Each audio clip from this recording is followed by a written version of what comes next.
Good morning, students. Today we are going to start new chapter, chapter number 2, acid, bases and salts. What are acids? Basically acids क्या होते हैं? Acid वो होते हैं जो aqueous solution मतलब water का जो सोल्यूशन होता है। एसिड वो होते हैं जो एक्वस सोल्यूशन के साथ मिलकर हाइड्रोजन आयन रिक्रिएट करें, हाइड्रोजन आयन या हाइड्रोनियम आयन क्रिएट करें, वो होते हैं acid. On the other hand basis क्या होते हैं? जो एक्वस सोल्यूशन के साथ मिलने पर हाइड्रोक्साइड आयन यानी OH नेगेटिव क्रिएट करते हैं, उनको बोलते हैं बेसिस। एसिड दो तरह के होते हैं बच्चे, कार्बोनिक एसिड और मिनरल एसिड्स। आपके सिलेबस में 10th में इस चैप्टर में मिनरल एसिड का ही ज़्यादातर कहानी है, फिर भी कार्बोनिक एसिड या ऑर्गेनिक एसिड क्या होते हैं, जैसे CH3COH, C3H7COH, C2H5COH, acetic acid वगैरह, ये सारे के सारे दिए हुए हैं, ये आपके ऑर्गेनिक एसिड होते हैं। ये हम ज़्यादा से ज़्यादा इस 4th चैप्टर में करेंगे इनको डिस्कस। फिलहाल 2nd चैप्टर में सिर्फ हमें मिनरल एसिड्स दिए हुए हैं, जैसे H2SO4, HCl, HNO3, H2CO3, H3PO4। ये ऊपर वाली लाइन में जो लिखे हुए हैं दे आर स्ट्रॉन्ग एसिड, जैसे सल्फ्यूरिक एसिड हो गया, हाइड्रोक्लोरिक एसिड हो गया, नाइट्रिक एसिड हो गया, ये स्ट्रॉन्ग एसिड होते हैं। नीचे वीक एसिड दिए हुए हैं। अब ये स्ट्रॉन्ग एसिड और वीक एसिड का मतलब बच्चों क्या है और कैसे समझोगे? जब डिसएसोसिएशन होती है, यानी अगर H2SO4 पानी के साथ मिलता है, जैसे ये दिया हुआ है, H2SO4 पानी के साथ मिलता है तो हाइड्रोजन आयन बहुत ज़्यादा क्वांटिटी के अंदर रिलीज होते हैं, इसलिए ये स्ट्रॉन्ग एसिड है। जब इनको पानी के अंदर मिलाया जाएगा तो हाइड्रोजन आयन रिलीज तो होंगे क्योंकि एसिड है, बट वो डिसएसोसिएशन कम होगी, कम अलग अलग होंगे, कम प्रोड्यूस होंगे, इसलिए वो वीक एसिड कहलाते हैं।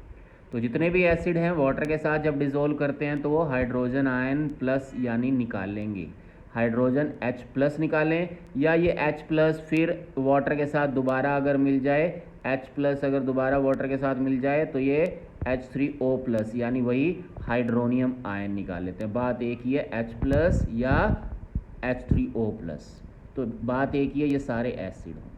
On the other hand basis क्या होंगे? उसी तरह से बेस का भी बताया हुआ है, स्ट्रॉन्ग बेस और वीक बेस। स्ट्रॉन्ग बेस के अंदर हम ये देखते हैं जैसे potassium hydroxide, sodium hydroxide. Weak में होते हैं कैल्शियम हाइड्रोक्साइड और मैग्नीशियम हाइड्रोक्साइड। जनरल एग्जाम्पल क्या लेते हैं हम? जनरल एग्जाम्पल में जैसे इसके पोटाशियम हाइड्रोक्साइड और सोडियम हाइड्रोक्साइड को वाटर के साथ यानी एक्वस सोल्यूशन के साथ डिजोल्व करते हैं तो K अलग हो जाता है और OH अलग। यहाँ आपको फिर वही मिल गया OH नेगेटिव, यानी ये बेस है। तो बेस जब वाटर के अंदर डिसएसोसिएशन होंगे तो वो डिसएसोसिएशन किसकी होगी? हाइड्रो ऑक्साइड यानी OH नेगेटिव आयन की। ठीक है, तो ये बेस होते हैं। अब जनरली अगर एग्जाम्पल दिए जाएं तो slack lime, baking soda, slack lime यानी चूना होता है, सोप जो आपके घर के अंदर होता है, ये सारे एग्जाम्पल हैं बेस के। ठीक है, जो कि स्वाद में कड़वे होते हैं। Bases are bitter in taste, कड़वे, इनको अगर जुबान पर रखोगे तो कड़वाहट सी महसूस होगी। ऑन दी अदर हैंड जो एसिड होते हैं, एसिड्स क्या होते हैं? वो सॉर इन टेस्ट होते हैं, खटास वाले होते हैं, खटास वाले होते हैं। अब डिसएसोसिएशन का मतलब इधर भी समझ सकते हो, नॉर्मली एसिड जैसे नींबू है आपका, इमली है आपका, उसमें एसिड्स वगैरह होते हैं। अब पानी के अंदर जो भी एसिड डालोगे उसके अंदर अगर H+ आयन की कंसंट्रेशन बढ़ रही है तो इसका मतलब वो एसिड है, अगर OH की बढ़ रही है इसका मतलब वो बेस है। इसके बाद आता है इंडिकेटर्स। इंडिकेटर्स एक्चुअल में वो चीज़ होती है जो हमें ये बताती है, चेक करने में हेल्प करती है, the given substance is either acidic और अ बेसिस। तो ये हमें बताता है कि कोई चीज़ एसिड है या बेस है, इससे हम चेक कर पाते हैं। जैसे नॉर्मली आपकी गाड़ी का इंडिकेटर जिस तरफ होता है तो आप उस तरफ टर्न लेने वाले होते हैं, सामने वालों को, दाएं बाएं वालों को, सबको पता चल जाता है इंडिकेटर से। तो इंडिकेटर से ही हमें पता चल जाता है गिवन मटेरियल एसिडिक होगा या बेसिक होगा।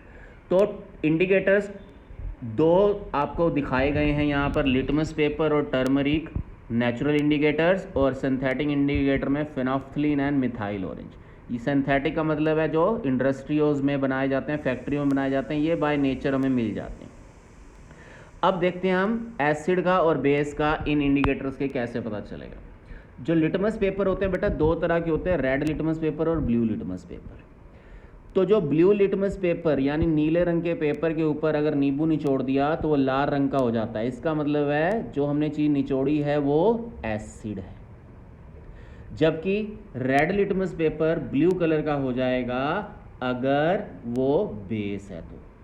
यानी अगर ब्लू पेपर लिया हुआ है आपने और उसके ऊपर साबुन लगा दिया आपने, तो इसका मतलब रेड लिटमस पेपर लिया और उसके ऊपर साबुन लगा दिया तो वो ब्लू कलर का अगर कन्वर्ट हो गया, दैट मीन्स आपने जो चीज़ लगाई है वो बेस है।